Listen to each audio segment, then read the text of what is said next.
des attentats de Bruxelles se poursuit. Au programme aujourd'hui, la personnalité et le rôle joué par l'accusé Smail Farizi et aussi par l'un des kamikazes de Brussels Airport, Ibrahim El Bakraoui.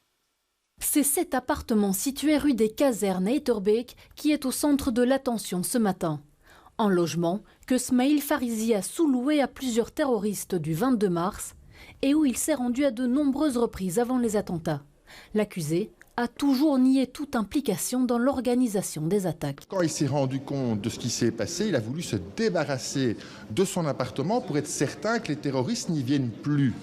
Et quand on restitue un appartement, forcément on doit enlever les affaires qu'il y a dedans. C'est pas du tout pour aller masquer des preuves ou quoi que ce soit, il n'y en avait pas. Tout comme son frère, Smail Farizi comparaît libre au procès. Souffrant d'alcoolisme depuis plusieurs années, il a déjà perturbé quelques audiences, mais aujourd'hui, ses avocats affirment qu'il s'est ressaisi. Smail Farizi a eu un début un peu compliqué de procès, il faut bien le reconnaître. Maintenant, il s'est repris en main, il voit un psychologue et il tient absolument que ce procès se déroule dans de bonnes conditions pour qu'à la fin, il soit acquitté.